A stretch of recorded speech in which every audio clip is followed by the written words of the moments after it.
ضلع گلبرگہ نہ صرف ضلع گلبرگہ بلکہ اس علاقے کے تمام اضلاع کے یہاں پر حضرات تشریف فرما ہیں اور وہ سب مل کر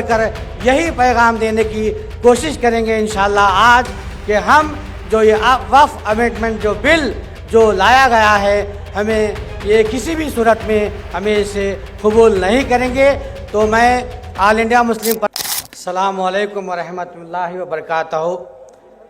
شہ نشین پر تشریف فرما علماء، مشائخین اور آرگنائزیشن کے تمام ذمہ داران، میرے پیارے بھائیوں اور بہنوں، السلام علیکم ورحمۃ اللہ وبرکاتہ۔ جیسا کہ آپ سبھی حضرات جانتے ہیں کہ یہ پیر بنگالے کا تاریخی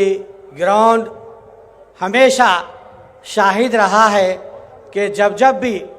شریعت میں مداخلت ہو یا NRC کا جو پروگرام ہم نے یہاں پر کیا ہے، وہ تاریخی پروگرام 2 جلسے عام ہم نے یہاں پر منعقد کیے تھے جو کافی کامیاب رہے، اور اس کی آواز اور اس کی گونج پوری دہلی تک گئی تھی، اور جب یہ آواز دہلی تک گئی تو آپ سب نے دیکھا کہ NRC کا جو بل تھا وہ مرکزی حکومت نے اس کو روک لیا۔ تو ہم آج یہی پیغام پھر سے ضلع گلبرگہ نہ صرف ضلع گلبرگہ بلکہ اس علاقے کے تمام اضلاع کے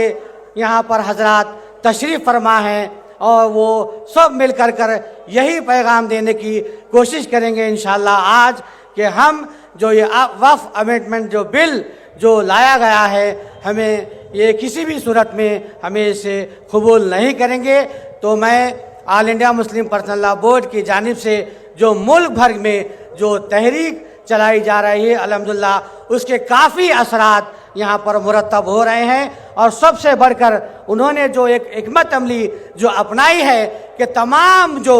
مذاہب کے سربراہان ہیں جو ہندوستان کے دستور پر یقین رکھتے ہیں ان کو سب کو لے کر کے یہاں پر وہ کام کر رہے ہیں۔ آپ یہاں ہمارے شہ نشین پر دیکھ سکتے ہیں کہ محترم المقام تقدس مآب سید شاہ محمد علی الحسینی صاحب قبلہ کی سرپرستی میں یہاں پر ہمارے دوسرے سماج کے جو سربراہان ہیں، سوامی جیز ہیں، کرسچن کمیونٹی کے سربراہ ہیں، سردار جی سکھ سماج کے یہاں پر سردار جی موجود ہیں، تمام جو سجادگان ہیں اور تمام مکاتب کے فکر یہاں شہ نشین پر تشریف فرما ہیں۔ یہ اسٹیج آج اس بات کی گواہی دے رہا ہے کہ ہم کسی بھی قیمت پر وقف امینڈمنٹ بل کو قبول نہیں کریں گے۔ انہی الفاظ کے ساتھ میں اپنی جگہ لیتا ہوں، شکریہ۔